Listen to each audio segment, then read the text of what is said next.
Give that to God. I came here with a message. I don't feel to preach it.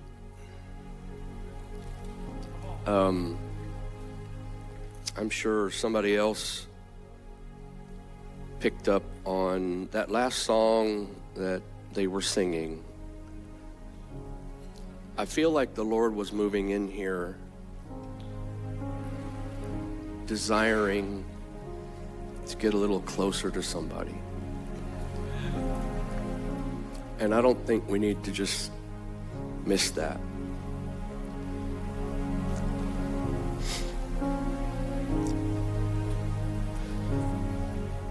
The greatest painting ever painted,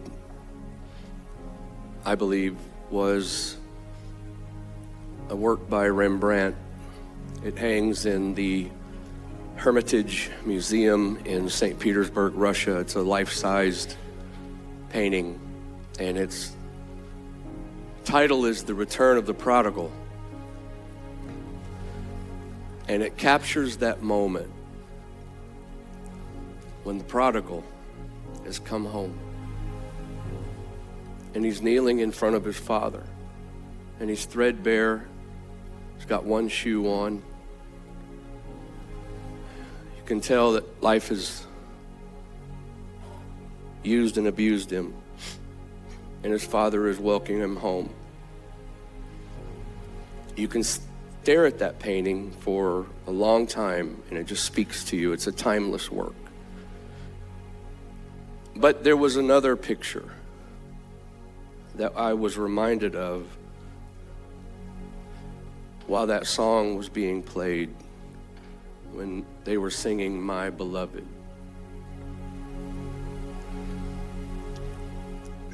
My wife and I were in the National Institutes of Health. That's where we spent several years going through treatments. And I'm always honest with you guys because I don't really care. Life is too short to fake it. And I think somebody just needs some help. But it was at a time where, and I know I speak honest, and sometimes I throw ourselves under the bus. I know, to show you that as bad as it gets, you can still have victory, right? But you gotta identify that struggle too before you plan an attack. But we were in a doctor's room. It was on the 12th floor of the clinical building at the National Institutes of Health. It's oncology it's for adults. And I remember feeling as low as I've ever felt. It'd been years of chemotherapy, several surgeries, bone marrow transplant, and all along the way, the experts are not giving us any hope. And not to say that God didn't talk to me, He did, but in that moment, you know how we are. We have short memories. And in that moment, I was talking to God. I was asking Him, where are you? Where are you?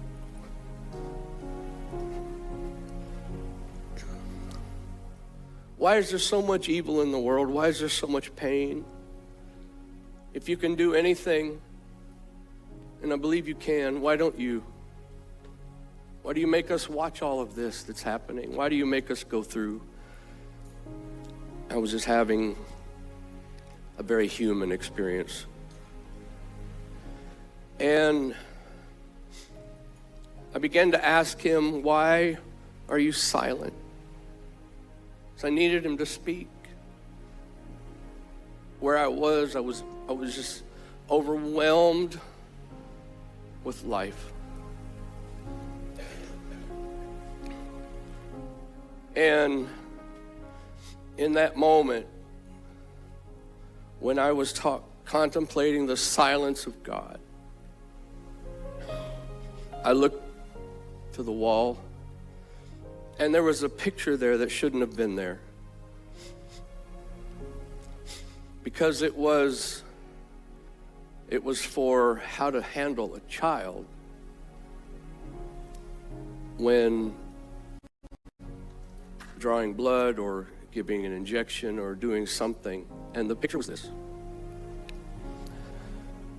It was the child holding its mom. And the mom was sitting, and the head of the child was against the chest of the mom, and the arm was out, but the mom was holding everything close. And then bad things were happening to the arm, you know, the needles and all of those things. And in that moment, I got a picture that when God is silent and you need him, he's not distant. He's not far. Sometimes silence isn't silent. Because when you need him the most, he's not chatty. He's near. And he's holding. Now, if he's thundering, he's probably on a mountain somewhere. But if he's silent, he's holding you.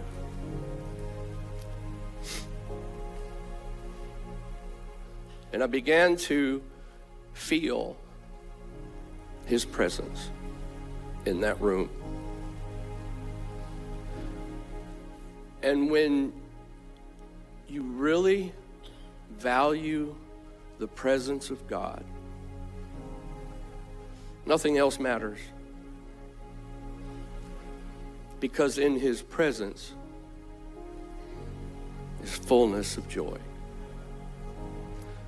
Wherever he's at, you have all that you need. And I began to not hear the words of God, but the heartbeat.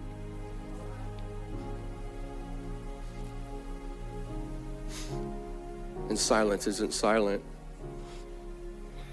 A few years later, my wife and I were blessed with our first grandson, Wyatt, and his mom and dad had, through COVID, had been the good parents that never went anywhere, just stayed. And they had a chance to go to New York City for a few days. And so we assured them, your baby's going to be okay. Just leave him with us. Go have, your good time. And they left, and suddenly he got sick. It was one of those children can just get sick so quick. And we took him into the emergency room, and he's got my veins. They're hard. It's a hard stick. Can't really find a vein easily. And he is screaming. He's crying. And I saw that my wife held him the way that picture showed. Close. She's crying. I'm crying. Everybody's crying. But what hit me was that love, sometimes we can't keep you from the circumstance.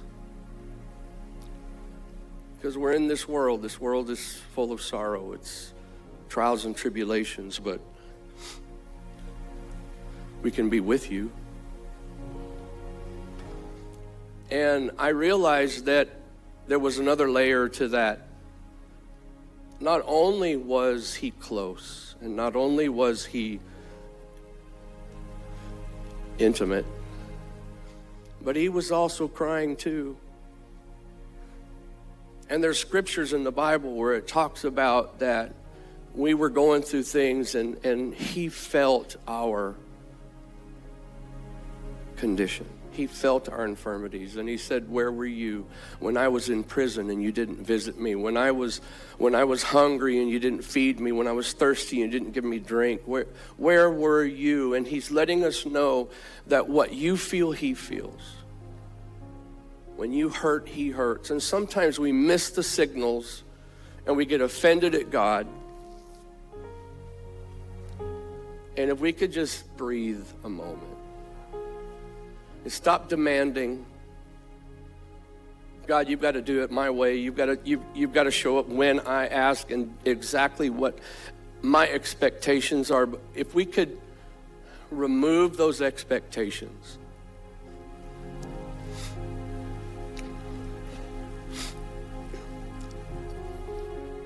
the day that the doctors released us and they said there's no hope. The cancer is stage 4, it's incurable. They've done everything and nothing worked, and the cancer was back. They released us. It's something when the #1 lymphoma doctor in the world releases you from their care because they say there's nothing that they can do anymore. And my wife and I left that place with those words, sorry, there's nothing more we can do. There's a tumor on your liver at the bile duct that is growing fast. It's going to shut off that bile duct pretty soon. You got 3 to 5 days that you can probably count on. And we'd been praying, we'd been believing, we'd been going to church, we'd been doing everything that that book said we should do, and we're still in this situation. And some people might say, you know, you've done all of that and you're still there. Yeah. But we said we're going to church. And we showed up that Sunday. I was so weak. I had had a surgery, and so I had 62 staples in my abdomen. They had to help me even just walk a few steps. And I'm feeling that same feeling again. Where are you?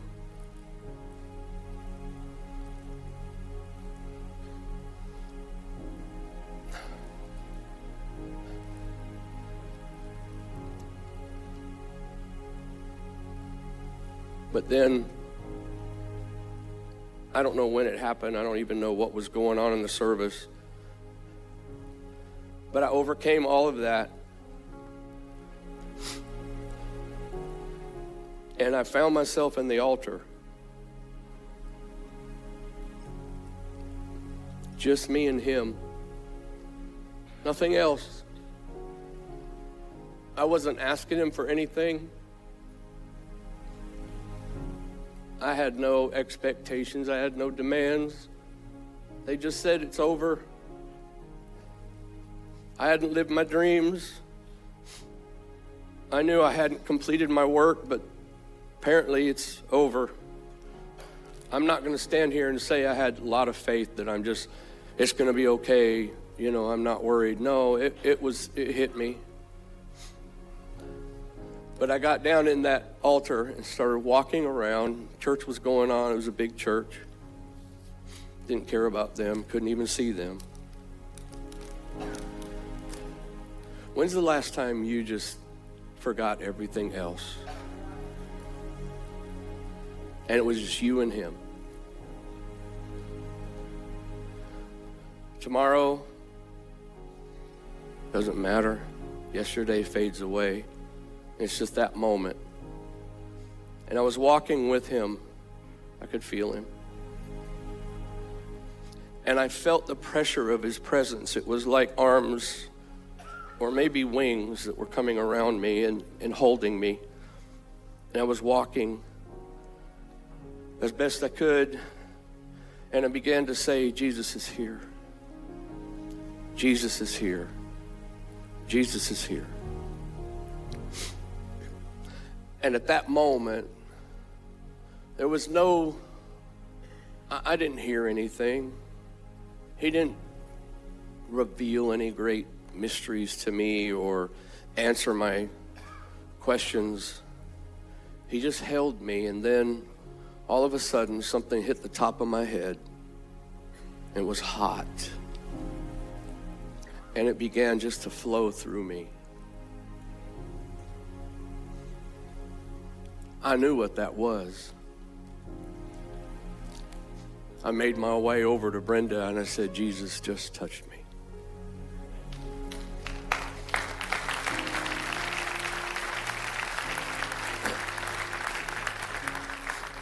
And that's a miracle, and we should be happy about that. God still performs miracles.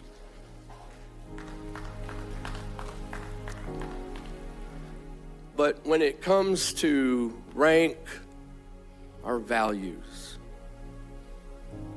even more precious than physical healing is His presence.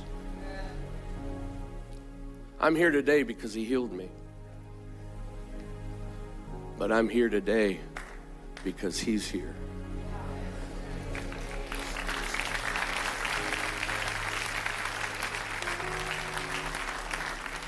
I wish I could sing. I can't. Is there a singer? Riley? Somebody? Those words. My beloved. That's His heart. And too many times we come to church and we do the church thing, but that's not what He wants. We give and we should, we worship and we should, we serve and we should. All of those things are a should. And they bless you. But why are we really here? What is the meaning of all of this if it's not for us to touch Him and for Him to touch us? Still, there's somebody here, you've been going through a lot, and we don't minimize any of it. But I had to tell myself one time, I looked in the mirror and I literally told myself, I'm sick of your emotions.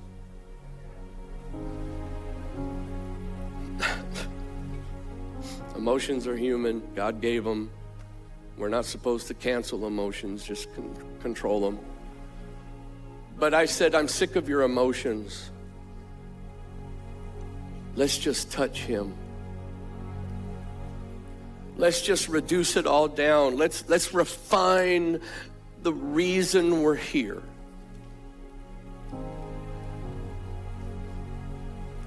Can you just sing that line? Yeshua,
among thousands and thousands My beloved is the most beautiful among thousands and thousands. My beloved is the most beautiful amongst thousands and thousands. My beloved is the most beautiful amongst thousands and thousands. My beloved is the most beautiful among thousands and thousands.